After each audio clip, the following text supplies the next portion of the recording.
Merhaba örgü severler. Pembe Motölyem YouTube kanalıma hoş geldiniz. Bugünkü videomda sizlere bir önceki videomda bere çalışmasını yaptığım modelin atkı çalışmasını yapacağız beraber. Gördüğünüz gibi şu şekilde çok güzel bir çalışma oldu. İstediğiniz renklerde hem kız hem erkek bebekleriniz için örebileceğiniz harika bir çalışma oldu. Berem'de pompon çalışması yapmıştım ama atkımda herhangi bir pompon çalışması yapmadım. Ama yine sizler pompon çalışması yaparak da tamamlayabilirsiniz.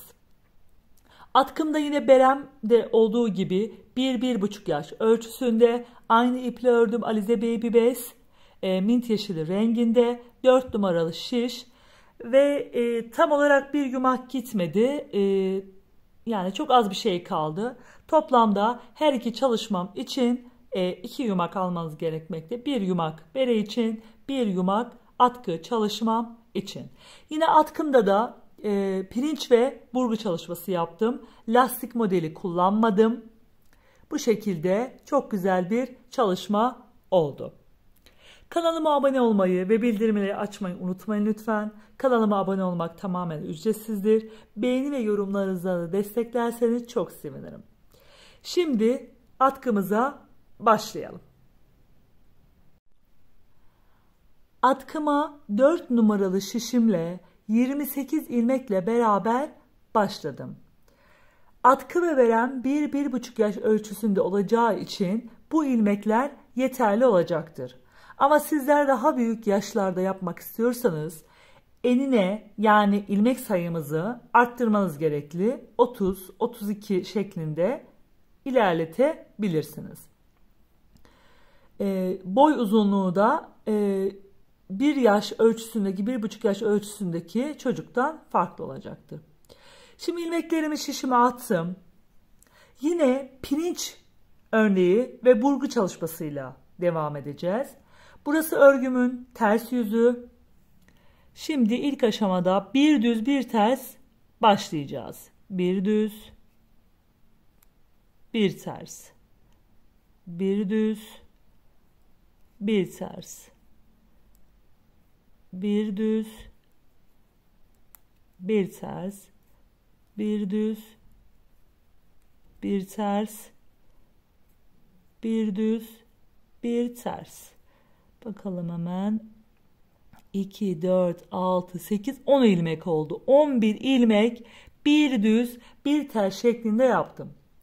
Burası örgümün ters tarafı olduğu için ipimi kendi tarafıma aldım. Burgu çalışmamdaki ilmeklerimi ters örüyorum. 1, 2, 3, 4, 5, 6. Daha sonra ipimi diğer tarafa alıyorum. Bir düz, bir ters. Bir düz, bir ters şeklinde kalan 11 ilmeğimi de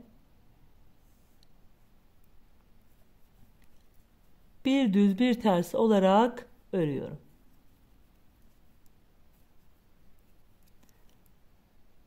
Sıra sonuna kadar ilmeklerimi bir düz bir ters olarak tamamladım.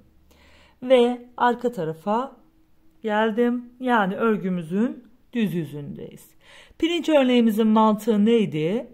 Düz gördüğüm ilmekleri ters, ters gördüğüm ilmekleri düz şeklinde öreceğim. Burada şimdi en son ilmeğimiz düz ördük. Ne yaptık? Arkaya geldiğimizde ilmeğimiz ters görünüyor. Ters göründüğü için düz örüyoruz. Tekrar sıradaki ilmeğimiz düz görünüyor, ters örüyoruz. Düz örüyoruz, ters örüyoruz. Düz örüyoruz, ters örüyoruz.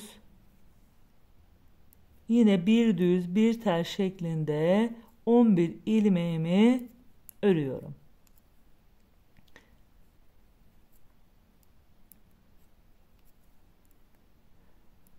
İki, 4, 6, 8, 10, 11 ilmeğimi ördüm. Daha sonra ortada arka tarafta 6 ilmeğimi ters örmüştüm. Burada 6 ilmeğimi düz örüyorum. 1, 2, 3, 4, 5, 6. Sonrasında ilmeğimi ters görüyorum. Düz örüyorum. Ters, düz görüyorum, ters örüyorum. Bir düz, bir ters olarak yine sıra sonuna kadar pirinç örneğimizi yapıyoruz. Düz gördüğümüz ilmeği ters, ters gördüğümüz ilmeği düz örerek pirinç modelimizi oluşturuyoruz. Bu bizim ikinci sıramız oldu. Yine arka tarafa geçiyoruz. Arka tarafta da bu ilmeğimiz ters, düz örüyoruz. Düz gördüğümüz ilmeği yine ters, pirinç örneğimizi örerek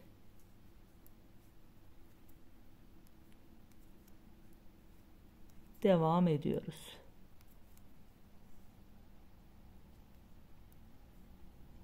Tekrar sayalım. 2, 4, 6, 8, 10, 11 ilmeğimizi örüyoruz.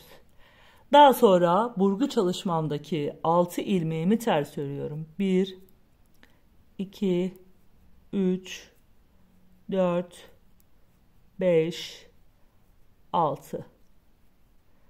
Daha sonra kalan 11 ilmeğimizi yine bir düz bir ters olarak örüyorum.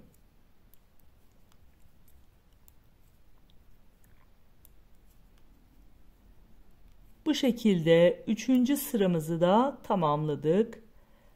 Toplamda 7 sıra yapacağız. Daha sonra burgu çalışmamıza geleceğiz. Şimdi 3 sıramızı yaptık. 4 sıra daha örelim. Yani bir önden düz sıra, arkadan ters sıra, bir önden düz, arkadan ters şeklinde örüp burgu çalışmamız için gelelim. 7 sıramızı ördük. Şöyle ters taraftan da haroşa kısımlarımızdan, şu arkadaki ters ilmeklerimizden de sayarak sıra sayımızı bulabilirsiniz. Şimdi ön yüze geldim. Yine 11 ilmeğimi örüyorum.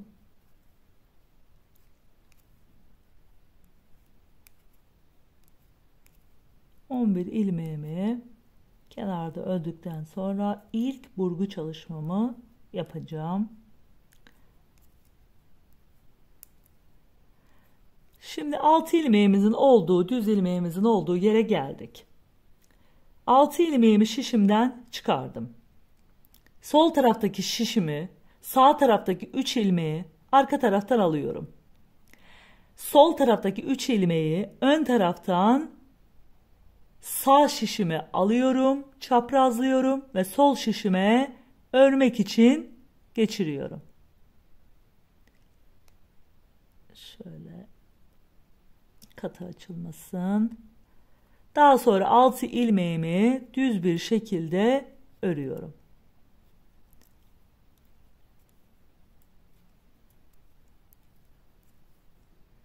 Daha sonra sıradaki ilmeklerimizi yine pirinç örneği ile beraber 6 ilmekten sonra devam ettiriyorum.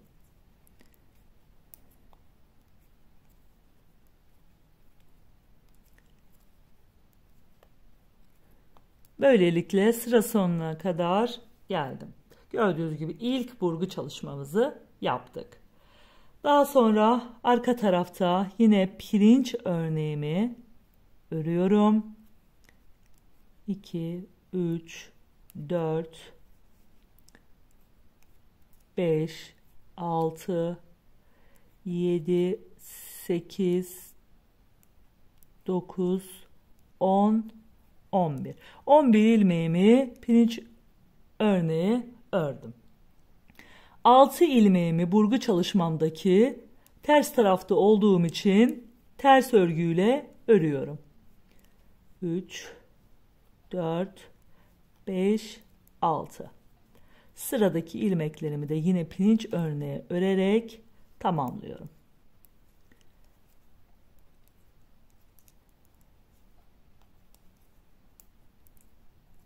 Bu bizim burgu çalışmamızı yaptıktan sonra ikinci sıramız. Yani burgu çalışmamızı birinci sıra olarak sayacağız. Bu sıramızı da ikinci sıra olarak sayacağız. Daha sonra ön tarafta yine ilmeklerimi, kenardaki pirinç ilmeklerimi öreceğim. Yine ortadaki ilmeklerimi düz bir şekilde öreceğim. 6 ilmeğimi arkadan ters. Tekrar yine ön yüze geleceğim. Ön yüze de ilmeklerimi aynı şekilde öreceğim. Arkada da öreceğim. Yani toplamda burgu çalışmasıyla beraber, yaptığımız sırayla beraber 6 sıra ördüğümde ikinci burgu çalışmasına geleceğim. Burgu çalışmasından sonra alt sıramı yapıp tamamladım. Şöyle kenardan da 1, 2, 3, 4, 5, 6 sıramı saydım. Şimdi yine pirinç örneğimi, kenardaki 11 ilmeğimi örüyorum. Şimdi ikinci burgu çalışmamızı yapacağız. Her 6 sırada bir bu burgu çalışmamızı tamamlayacağız.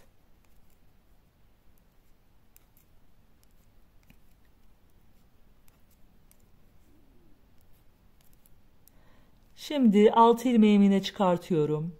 Sağdaki 3 ilmeğimi arkadan sol şişime geçiriyorum.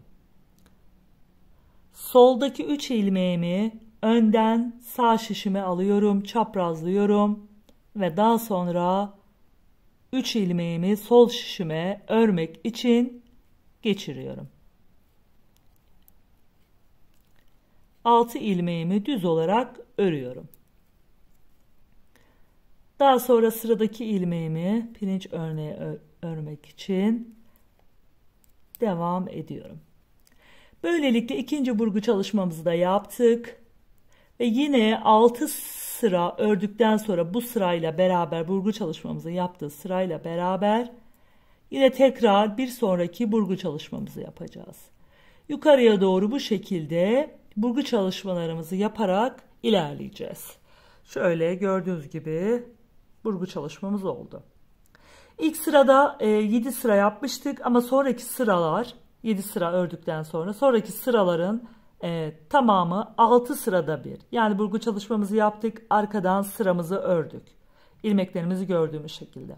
Tekrar ön yüze geldik, 3. sıramız oldu. Tekrar arka yüz 4. Tekrar ön yüz 5, arka yüz 6, ön yüze 7. sıraya geldiğimizde burgu çalışmasını yapıyoruz. Böyle yukarıya doğru istediğimiz uzunluğa gelene kadar örmeye devam ediyoruz. Kenardaki 11 ilmek pirinçlerimizi ve ortadaki 6 ilmek önden düz arkadan terslerimizi örmeye devam edelim. Atkımızı devam ettirdik. Şöyle gördüğünüz gibi her 6 sırada bir burgu çalışmamızı yaparak yukarıya doğru toplamda 1-1,5 yaş ölçüsündeki çocuklarımız için 1 metre 20 santim olmak üzere ördüm ve ben tamamladım. Şimdi kesim çalışmasına geleceğiz. Atkımda uç kısımlarında pompon kullanmayacağım. Sadece beremde kullandım. Atkımda tercih etmiyorum. Ama sizler isterseniz yapabilirsiniz. Şimdi ilmeklerimi yine gördüğüm şekilde öreceğim ve daha sonra kesim çalışmamı yapacağım. En son burgu çalışmamı yaptık. Burgu çalışmamı yaptığım sırayla beraber 2-4 sıra ördüm. 5. sıraya geldiğimde kesim çalışmasını yapacağız. Ters ilmeğimizi örmemiz gerekiyor. Ters aldım. Sıradaki ilmeğimiz düz. Arkadaki ilmeği öndeki ilmeğin üstünden geçiriyorum. Daha sonra sıradaki ilmeğimi ters örmem gerekiyor. Arkadaki ilmeği öndeki ilmeğin üstünden geçiriyorum. Sıradaki ilmeği düz örmem gerekiyor. Arkadaki ilmeği öndeki ilmeğin üstünden geçiriyorum. Bu şekilde hem gördüğüm şekilde örüyorum hem de kesim çalışmasını yapıyoruz. Ama sizler kesim çalışmalarınızı nasıl şekilde yapıyorsanız o şekilde de yine ilerletebilirsiniz. Her türlü kesim çalışmasıyla beraber kesilebilir. Düz gördüğüm ilmekleri de düz örerek kesim çalışmasını sıra sonuna kadar bütün ilmeklerimi kapatarak ilerliyorum.